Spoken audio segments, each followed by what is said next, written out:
Simbora, pessoal, para mais uma aulinha. Nessa aulinha a gente vai falar sobre bioquímica, compostos orgânicos, vitamina, tá?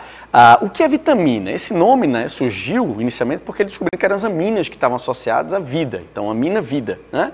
Mas, na verdade, o que é que vai acontecer? Para a gente classificar a vitamina, é qualquer composto orgânico. Então, necessariamente, não precisa ser a função orgânica, álcool, cetona, ácido, não tem isso. É qualquer composto orgânico que o nosso organismo não consegue sintetizar. Então a gente não... Mas aí vitamina D, Bara, não, vitamina D a gente chega lá na frente, você vai entender, tá? Mas aí a gente não consegue sintetizar e vai usar em pequenas concentrações. Então isso é que é vitamina. Compostos orgânicos não sintetizados pelo nosso organismo, que são utilizados em pequenas concentrações. Ah, mas Linus Pauling tomava 10 gramas de vitamina C. Bom, aí é uma questão dele.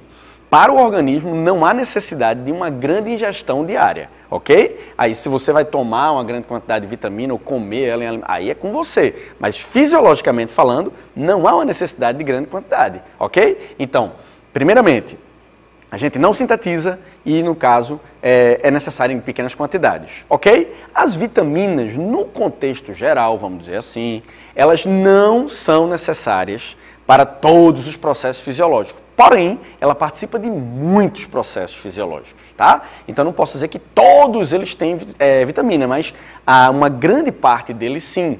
E aí não dá pra gente chegar aqui e falar de todos eles, até porque a gente não vai falar aqui com o viés de ensino superior. Então, essa parte de vitaminas a gente vai trabalhar para Enem e para as provas das faculdades do Brasil. E aí pode ser particulares ou não. Então, assim, a ideia da gente não é trabalhar aqui a nível de ensino superior, tá? Porque a quantidade de informação realmente é muito grande. É bacana, mas é muito grande. Então, a gente não vai trabalhar dessa forma.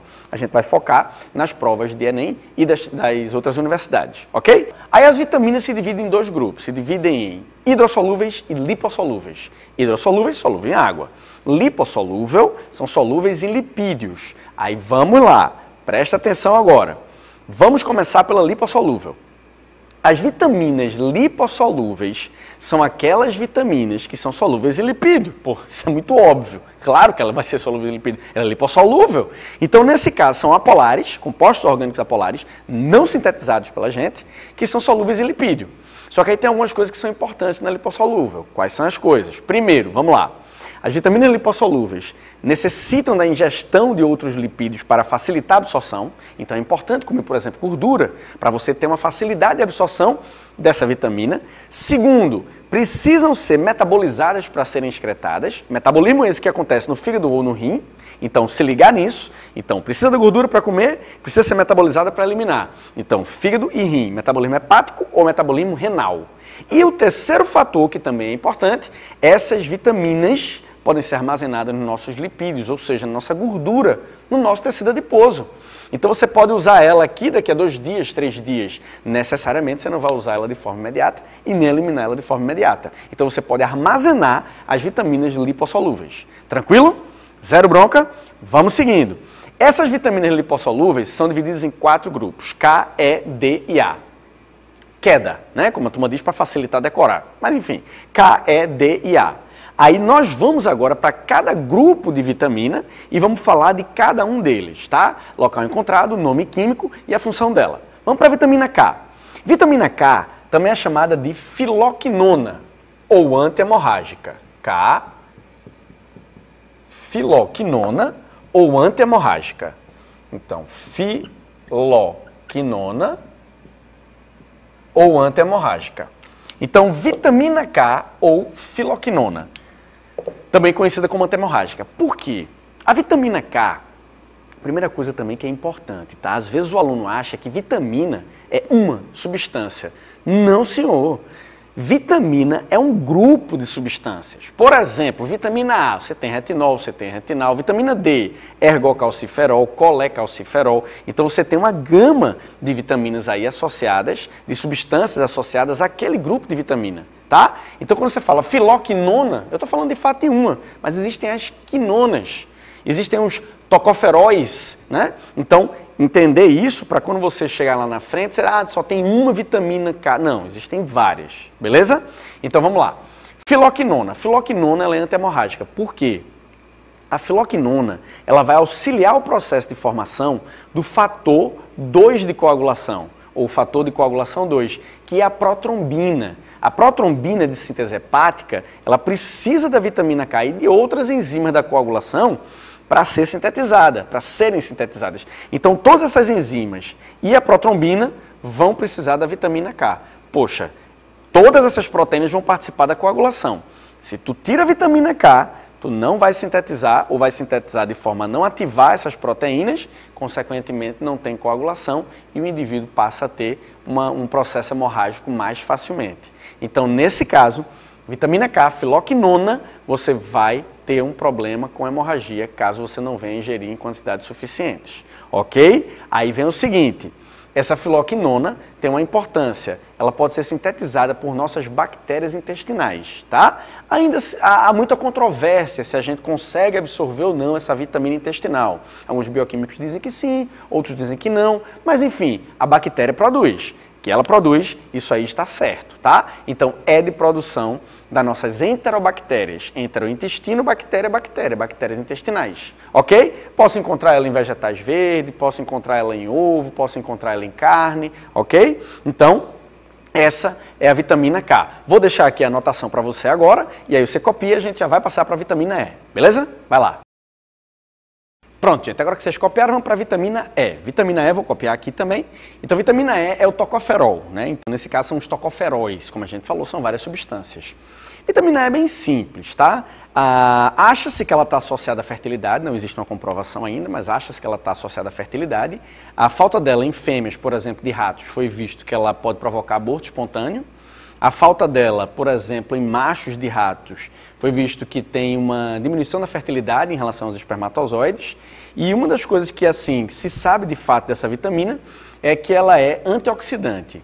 Então, ela realmente é uma substância antioxidante, ou seja, ela combate radicais livres. Lembre-se que você não pode comer muito porque ela é lipossolúvel, né? Então, você tem dificuldade de eliminação, ela vai se aderir ao seu tecido adiposo, então não pode ingerir muito. Mas o combate a radical livre lembra que é aquela substância, aquela molécula que vai ter um elétron livre na sua última camada, então ele é muito reativo. Então ele pode reagir com moléculas orgânicas nossas, como membrana, destruindo célula, pode reagir com DNA, provocando mutações e até câncer. Então radical livre não é muito legal. Resultado, a gente precisa combater o radical livre, como com esse tipo de vitamina, como a vitamina E, que é uma vitamina antioxidante. Então ela vai combater radical livre, diminuindo aí, supostamente, o envelhecimento e as chances, obviamente, de desenvolvimento de um câncer, tá? Então vitamina E atua na fertilidade e atua na manutenção celular porque combate radical livre, tá? Tanto é que a falta dela pode provocar aborto espontâneo, a dificuldade de fertilização por machos e uma anemia, por exemplo, anemia hemolítica. Cuidado, não é anemia hemolítica autoimune. É uma anemia hemolítica que já foi visto, também não se sabe se é associado diretamente à vitamina E, mas onde as hemácias elas começam a sofrer ruptura, tá? Então, essa vitamina E tem um papel importante nesse evento. Então, aqui, ó, vitamina E ou tocoferol, ok? Então, vitamina E ou tocoferol. Vou deixar aqui anotado, essa vitamina, ela como trabalha a parte de fertilidade, a turma associa muito a questão do afrodisíaco, né? Então, do amendoim, por exemplo, tem muita vitamina E, e é por isso que o pessoal diz que é afrodisíaco e tal. Não tem muita ligação não, tá, gente? Eu como amendoim, tem vitamina E, vai ajudar na fertilidade, aí eu vou ficar, uou, não tem isso, beleza? Vou anotar agora e vou deixar aí para você copiar, ok? Lembrando que vitamina E, você encontra ela em cereal, você encontra ela no leite, você encontra ela no ovo, você encontra ela em óleos vegetais, tá? Então, por exemplo, amendoim, o óleo, por exemplo, de canola, o óleo, por exemplo, de soja. Então, você tem uma fonte aí interessante de vitamina E, beleza? Vou copiar aqui e vou deixar o quadro para você. Anota aí, vai! E aí, pessoal, então agora que vocês copiaram vitamina E, vitamina D, calciferol, tá? Então vamos para o calciferol. Vitamina D, no caso, ela é importante para quê? Metabolismo de cálcio e fósforo. Sei que a maioria dos livros eles falam de cálcio, mas o fósforo também vai utilizar a vitamina D para o seu metabolismo. Então nós temos cálcio e fósforo, não esquece, tá? Vitamina D, ela aumenta, ela intensifica a absorção de cálcio no intestino e ela regula a excreção dele, ou seja, inibe a excreção dele pelo rim. Então ela aumenta a absorção no intestino e diminui a excreção pelo rim. Vai ficar mais cálcio no teu corpo, o que favorece o quê? Ossos e dentes, né? Então é uma vitamina responsável pela manutenção e metabolismo de ossos e dentes. Show de bola, sem bronca. O que é que acontece? Vitamina D, por exemplo, nós temos duas origens, tá? Vitamina D vegetal, que é a D2, que é o ergocalciferol. E a vitamina D, que é de origem animal, é D3, que é o colecalciferol. Então, ergocalciferol e colecalciferol. São duas vitaminas D. Lembra, vitamina, no caso, não precisa ter uma substância, são várias dentro daquele grupo, né? Você tem as quinonas, você tem os tocoferóis, você tem os calciferóis. Tá? Então D2 e D3, aí você vai e se alimenta dele. Óleo animal, por exemplo, óleo de sardinha, óleo de bacalhau, óleo vegetal, aí você vai encontrar, por exemplo, no caso, canola, soja, tal, então são as sementes oleaginosas. Então tem uma grande concentração de vitamina D, tá? Isso daí é bem importante, que é a fonte dela. Beleza. Só que aí vem o seguinte, quando a gente fala de vitamina D, automaticamente o aluno pensa o quê? Ativação pela pele, através de radiação ultravioleta. Show de bola, não está errado, tá? Mas não é a única ativação. Então tem que ter muito cuidado, porque veja, de 80 a 90% dessa ativação é realmente pela UVB. E 10% dessa ativação, aproximadamente, né, 10 a 20, ele vai ser através de quê? Ele vai ser através da ingestão. Como assim? Então veja só. Agora eu vou ter que fazer uma abordagem um pouco do ensino superior para você poder entender isso daqui, tá? Então o que é que vai acontecer? Veja, quando você ingere vitamina D2 ou D3, ou seja, faz a ingestão dela, ela não está pronta. Ela vai para o fígado, depois ela vai para o rim para sofrer uma ativação dupla. Ela sofre a primeira ativação, que é uma hidroxilação, bota hidroxila nela, e ela vai sofrer essa ativação no fígado, e depois ela vai sofrer outra ativação no rim. Aí sim, a vitamina D está pronta, que na verdade é o calcitriol, tá? Então esse calcitriol, ele vai estar pronto. Beleza. Só que o que é que acontece? Isso eu falei da ingestão, né? Então você vai ingerir, aí ela vem para o fígado, vai para o rim e está pronta. Então veja, não tem radiação UV, não tem pele. Sacou a ideia? Só que aí o que é que vai acontecer? Existe uma molécula de álcool, colesterol, que você deve saber bem, que ela faz parte dos esteroides, é um lípide. Esse colesterol chega no fígado e produz uma outra substância, chamada 7-deidrocolesterol. Aí esse deidrocolesterol, fica ligado, vem para a pele e na pele ele tem 4 anéis, um deles é rompido pela UVB. E aí ele cria na pele o colecalciferol, que é aquele mesmo que você ingeriu. Esse colecalciferol vai para o fígado sofrer hidroxilação, depois vai para o rim sofrer hidroxilação, isso aqui eu estou tentando apontar o rim, tá? Vai para o rim sofrer hidroxilação e aí ele é o calcitriol, ou seja, a vitamina D ativada. Entendeu a ideia? Se não entendeu, volta, tá? Para você entender bem isso. Mas eu vou repetir de forma rápida. Ingeriu, vai para o fígado e rim, e é ativado, ou então colesterol forma uma substância no fígado que vem para a pele, forma outra, vem para o fígado, é ativado, vai para o rim e aí sim ativação final. Entende? Então, lógico, e para quem não tem uma alimentação muito rica, né, com a vitamina D, ela vai ter que se submeter realmente à radiação de UVB. 10 minutinhos, 15 minutinhos por dia, com 25% do corpo exposto, né? Aí, não vou botar protetor. Não, você pode botar protetor, tem que se proteger, lógico, ok? Mas aí é importante essa ativação, porque ela é a principal no nosso organismo. Mas não é que só exista ela, tá? Então tem que, obviamente, ficar ligado nisso. Se você tiver uma suplementação, por exemplo, de vitamina E, pode ser que não seja necessária a ida ao sol. Lógico que tudo isso que eu estou falando deve haver profissionais para que eu possa lhe orientar melhor, ou seja, nutricionista e médico, tá? Então isso é sempre importante para você. Porém, para a prova, ficar ligado. Ativação por radiação solar e ativação direta no fígado e rim, ok? Vitamina D é essa ativada, aí ela vai fazer o metabolismo de cálcio, vai fazer o metabolismo de fósforo, ok? E aí a falta dela. Se a pessoa ela tem falta de vitamina D, o que é que vai acontecer? Ela pode apresentar 2 problemas. Primeiro, na infância, raquitismo, ossos fracos. Esses ossos fracos podem gerar no indivíduo o quê? Um indivíduo genovago ou genovaro, que aí, obviamente, são com as perninhas, tronchinhas, né? Então, isso daí pode haver essa deformação devido à falta de vitamina D e falta de cálcio. Existe o fator genético, claro, mas não é desse que a gente está falando. A pessoa pode ser geneticamente já, obviamente, predisponível a isso daí. Mas não é isso que eu estou falando realmente pela falta, enfraquecimento, e aí sim vai ocorrer essa deformação óssea, tá? Raquitismo na infância, podendo levar a essa deformação. Beleza. Segundo processo, no adulto não é raquitismo, no adulto é o quê? Osteomalácia. Então o indivíduo pode apresentar osteomalácia. E a osteomalácia também é enfraquecimento da estrutura óssea, sem buracos. Porque quando cria buracos é chamado de osteoporose. A gente está falando de osteomalácia. Falta de vitamina D, raquitismo ou osteomalácia. Raquitismo na criança, osteomalácia no adulto. Tranquilo? Ah, Bara, mas aí e osteoporose? Não pode não? Pode, só que é indireto. Porque a osteoporose ela é causada por um excesso de um hormônio chamado paratormônio. Então, nesse caso, não é por falta de vitamina D. Entendeu a sacada?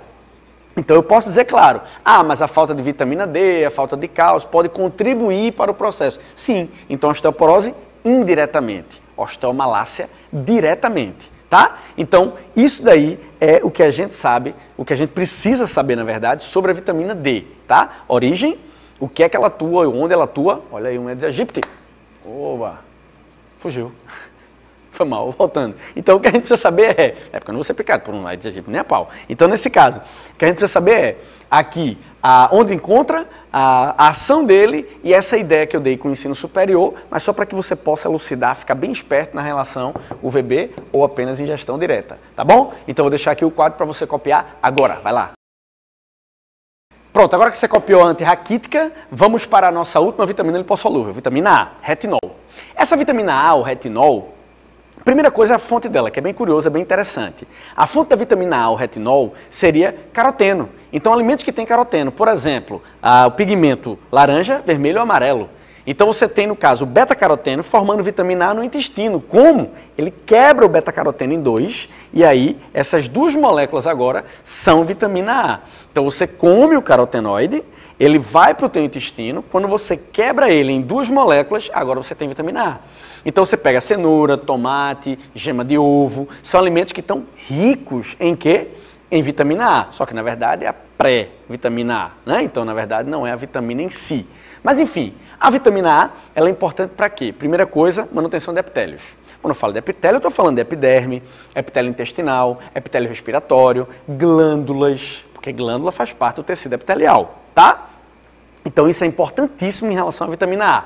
Segundo, ela cria, ela forma, ela faz parte da molécula de um pigmento visual chamado de rodopsina. A rodopsina é um pigmento visual. A rodopsina ela é formada por opsina, proteína, e retinal, que é proveniente do retinol. Então, quando eu pego o retinal e a opsina, eu formo a rodopsina.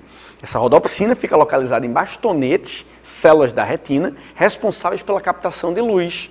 Quando a luz incide na retina, aí essa rodopsina faz o quê? Quebra e forma uma substância chamada de metarodopsina. A metarodopsina vai nas células nervosas e gera um estímulo nervoso. Aí vem para o lobo occipital e você forma, então, a sua estrutura visual. Sem cores, porque aí quem é responsável por isso são os cones. A gente está falando dos bastonetes. Então, nesse caso, segunda ação da vitamina A é fazer parte de uma molécula de um pigmento visual chamado rodopsina. Isso que eu falei aqui é importante e está no ensino médio, ok? Então, de fato, tem que saber, não é feita a vitamina D não, ok? Então, essa é a segunda função. A terceira função é uma função que nem todos os autores falam, mas a vitamina A é importante para os ossos. O osso não é vitamina D não, Bara? Não, vitamina A é importante para os ossos. Ela vai ser responsável pela manutenção das células ósseas. Então, o que é que acontece? Quando a gente fala de osso, a gente fala de 3 vitaminas, não é só uma. Vitamina D, principal, A e C. Vitamina C também vai ser importante para os ossos, tá? Por conta da síntese do colágeno. Mas aí vamos voltar para a vitamina A. Então, nesse caso, perdão, é que eu estou com a garganta meio seca. Mas aí, nesse caso, a vitamina A, ela vai fazer parte do processo de manutenção do tecido ósseo. Fechou? E aí, vamos lá. Se você tiver falta de vitamina A, ou seja, hipovitaminose ou avitaminose, o que é que vai causar? Primeira coisa, pele escamosa e ressecada, então ela começa a descascar, fica bem ressecada, né? Por conta da glândula sebácea. O olho, a glândula lacrimal, começa a produzir pouca lágrima, a lágrima lubrifica os olhos, vai lhe dar xeroftalmia, xeroseco, oftalmo, olho. Então você fica com os olhos secos, e aí quando você fecha parece que tem areia, começa a arranhar um pouco a córnea, pode causar inflamação e pode agravar muito mais, né? Mas a princípio é a xeroftalmia. E a terceira seria hemeralopia. Hemeralopia é o mesmo que cegueira noturna. Não é muito comum você encontrar esse nome aí, hemeralopia, mas é o sinônimo de cegueira noturna. Por que cegueira noturna, Bara? Simples. Se o cara tem pouca vitamina A, ele vai ter pouco retinal. Se ele vai ter pouco retinal, pouca rodopsina. Então a luz, aí no caso, que incide, vai quebrar pouca rodopsina. Então ele fica pouco sensível à luz, porque ele não consegue estimular muito as células nervosas. Então esse cara não tem uma captação, por exemplo, fácil visual, uma captação visual fácil. Por quê?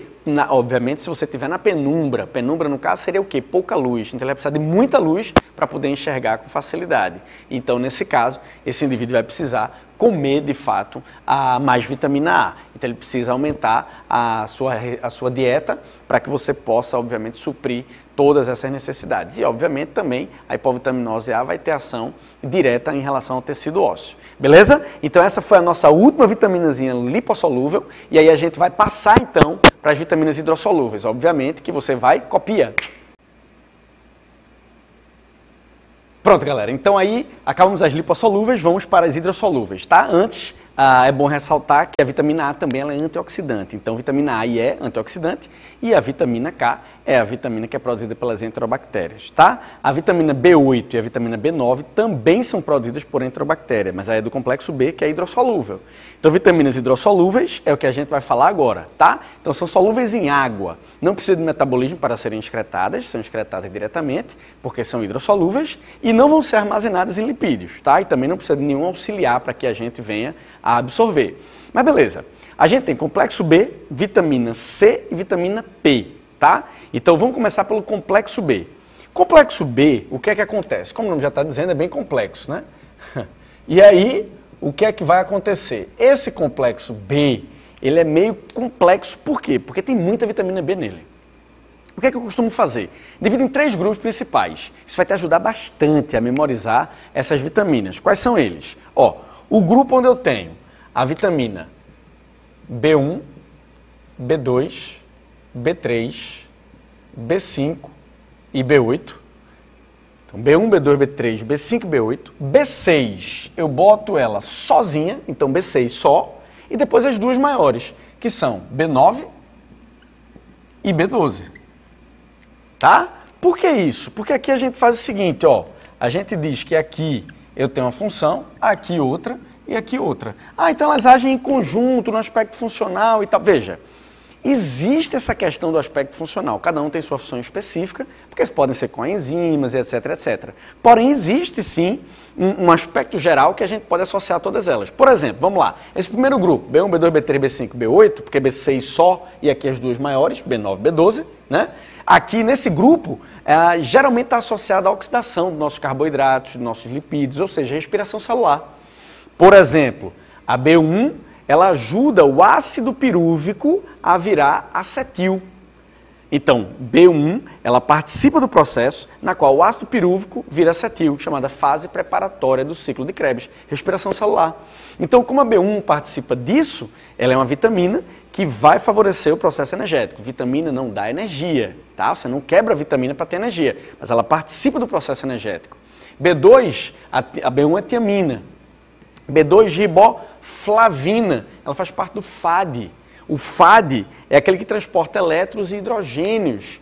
Todo o processo de quê? De respiração, tá? Então, nesse caso, existe uma fase específica do ciclo de Krebs que vai produzir o FADH, o FADH2. Então, nesse caso, esse FAD, ele tem a vitamina B2 nele. B3 ou PP, que aí seria o quê? Niacina. A niacina tem NAD. O NAD, ele possui a vitamina B3. Então, como o NAD possui a vitamina B3 está associada à respiração, porque NAD também é outro transportador de elétrons e hidrogênio. Também vai participar toda a respiração. Ou seja, ele é produzido no ciclo de Krebs, ele é produzido na glicólise, vai para a cadeia. Enfim, não vamos falar muito de respiração aqui, porque isso aí já é um assunto de bioenergética. Mas a B3, ela está lá. No processo de bioenergética. B5 é constituinte da coenzima A, gente. Coenzima A é aquela que pega o acetil, junta-se a ele e joga ele para o ciclo de Krebs. Então, nesse caso, a B5 participa da coenzima A. B8 participa de coenzimas, no caso, para descarboxilação, transporte de CO2. Então, nesse caso, está diretamente relacionado também ao processo de respiração. Ou seja, B1, B2, B3, B5, B8, nós temos aqui o quê? As vitaminas que participam dos processos energéticos. Beleza? Quando a gente vai para B6, ela age só. Aí é metabolismo das proteínas e aminoácidos. Então, desaminação, transaminação, tudo isso, a vitamina B6 é quem participa. Então, metabolismo de proteínas e aminoácidos. B9 e B12, elas estão associadas a quê? A ácidos nucleicos, tá? Então, bases nitrogenadas e DNA, e a hemácias e hemoglobina. Então, nesse caso, manutenção da nossa formação desse tecido sanguíneo, mais especificamente as hemácias e hemoglobinas. Claro, vitamina B8 pode participar de um evento ou outro e tal, mas aqui a gente está fazendo um aspecto geral. Então você tem B1, como sendo aqui no caso a tiamina, B2, riboflavina, B3, niacina, B5, ácido pantotênico, B8, biotina. B6, piridoxina. É muito nome feio, eu sei disso, mas aí com o tempo você vai conseguindo fixar isso daí. B6, piridoxina. B9, ácido fólico, B12, a cianocobalamina, tá? Primeiro grupo, processo de oxidação de substâncias orgânicas, carboidratos e lipídios. Segundo grupo, metabolismo de proteínas e aminoácidos, que é B6 só. B9, B12 seria processo metabólico em relação à hemoglobina e hemácia e os ácidos nucleicos.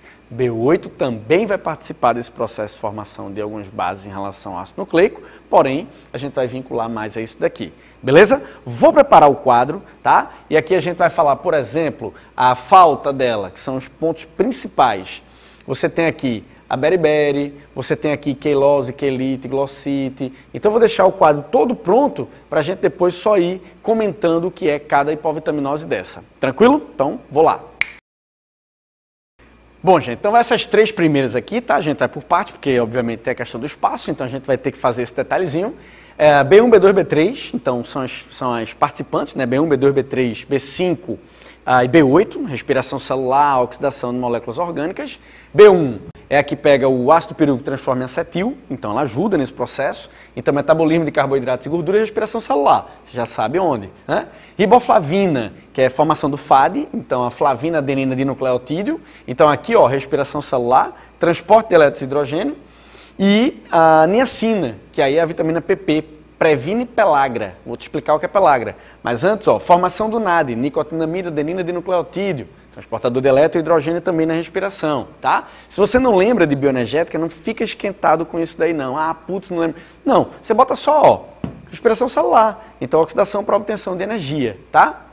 Então, nesse caso, você tem o quê? Você tem aqui a tiamina, a riboflavina e você tem a niacina.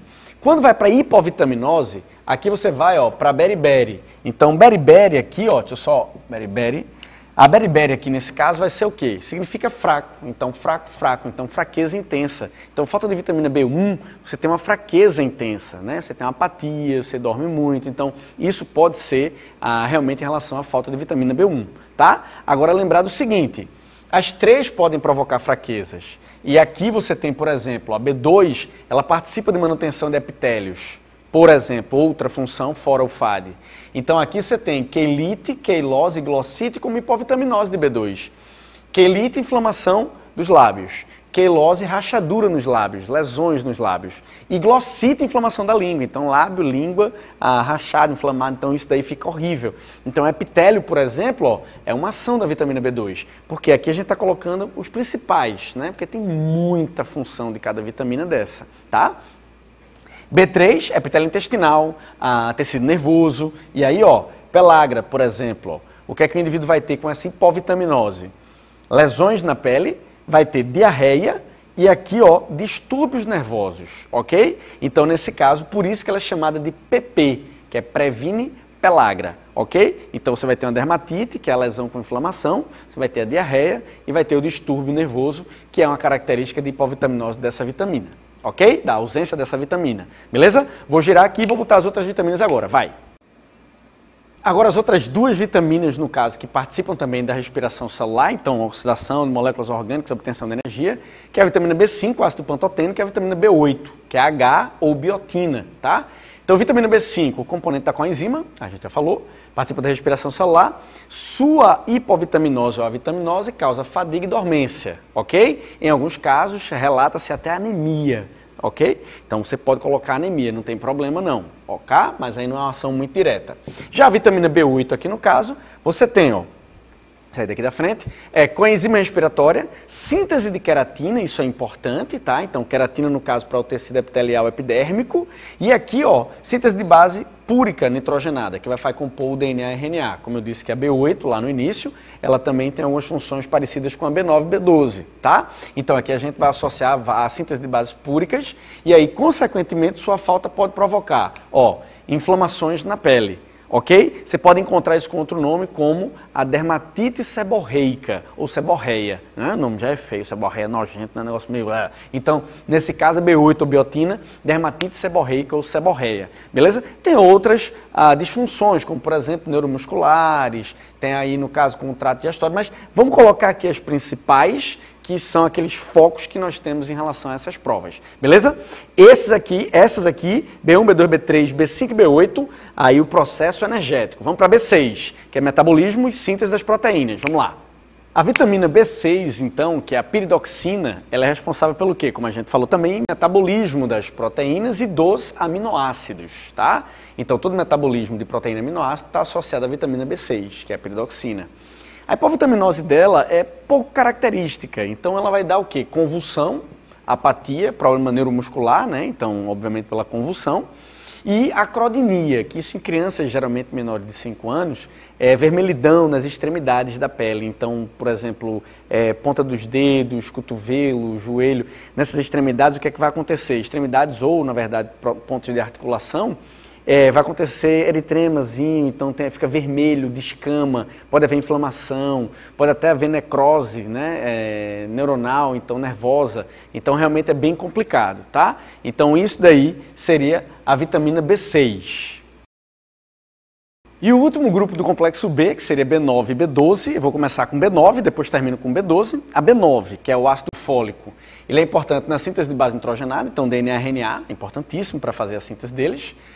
Participa da síntese de hemoglobina, então nesse caso é importante para a hemácia, no caso, ter a hemoglobina, que é a proteína transportadora de gases, e a importância que ela tem na atuação, na formação do tubo neural. Então, durante o desenvolvimento embrionário, quando você tem ali no caso mórula, gástula, neurula, a neurula, ela tem a formação do tubo neural. A ectoderme vai invaginar e ocorre a formação do tubo neural. O que é que acontece? Se a mãe tiver baixa de vitamina B9, esse tubo neural ele vai ter uma lesão formando o que se chama de espinha bífida. Então, esse tubo neural ele não fica completo. E aí tem casos que tem que fazer cirurgia e pode até causar letalidade, ou seja, a morte do bebezinho. Então, realmente é bem complicado e pede-se que a mãe se alimente com a maior quantidade de vitamina B9 possível. Geralmente, quando ela está grávida ou prestes a engravidar, o médico já recomenda que ela já fique tomando a vitamina B9 como uma implementação vitamínica, tá? Para poder, de fato, engravidar. Ok? Então, a vitamina B9 teria essa função.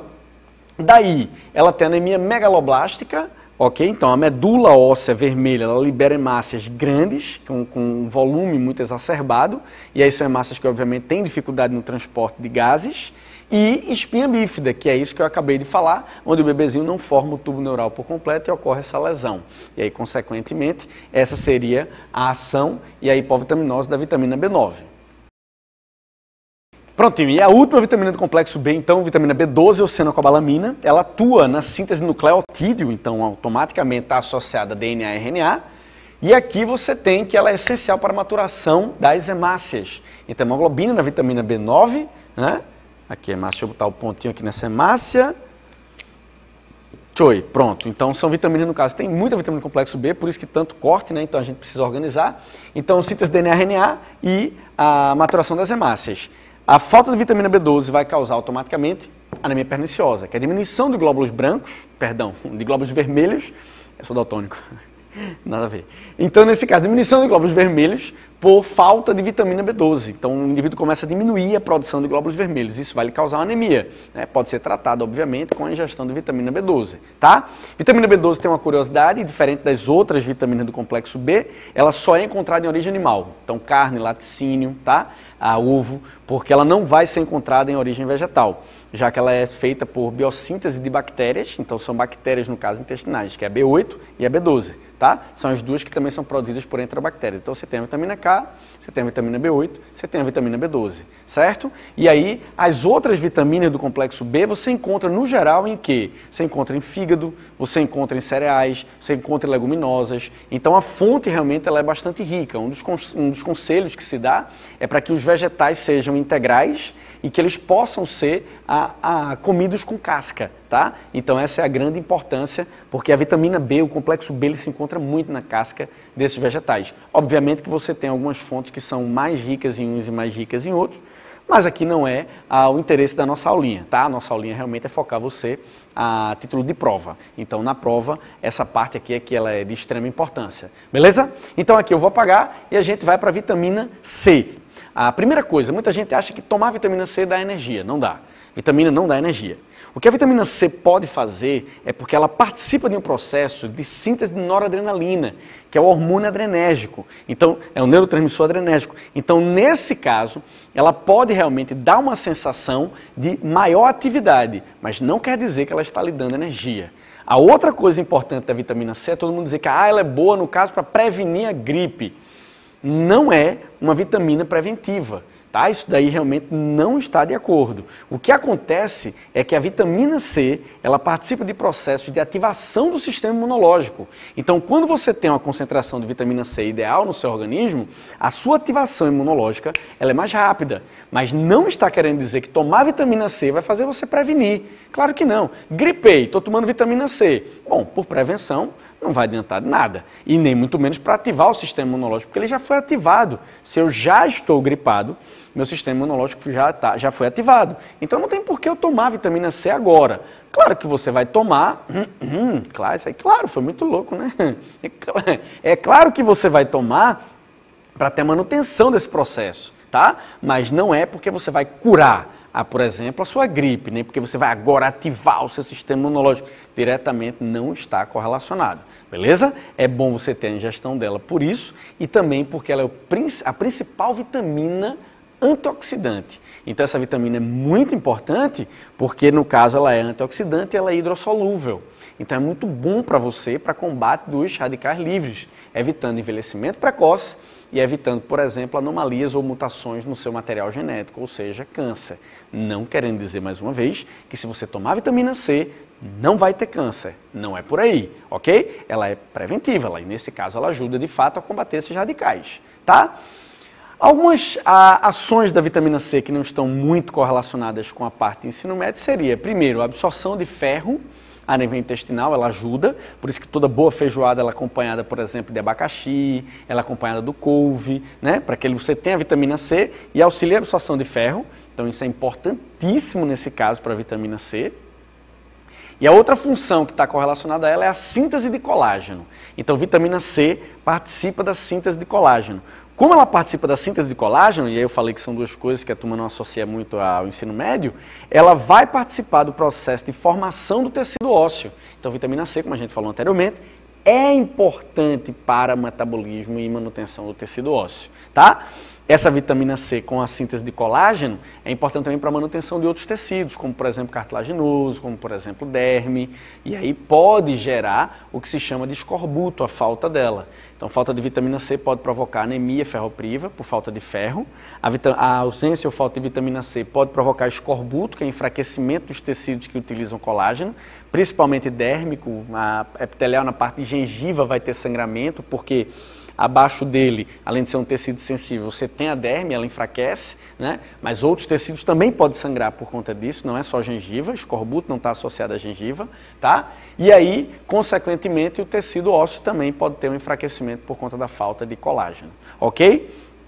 Então, vitamina C é uma vitamina extremamente importante por essa série de fatores. Fonte dela, claro, frutas cítricas, né? Acerola, laranja, goiaba, abacaxi, a própria folha de couve. Então, você tem alimentos que são muito ricos em vitamina C, não são cítricos, mas são ricos, e outros que são os alimentos cítricos que têm grande concentração de vitamina C, tá? Vou preparar o quadro aqui, vou deixar para você anotar, e aí, consequentemente, a gente finaliza com a vitamina P ou rutina, que é a última vitamina, tá? Beleza? Então vou preparar aqui o quadro para vocês.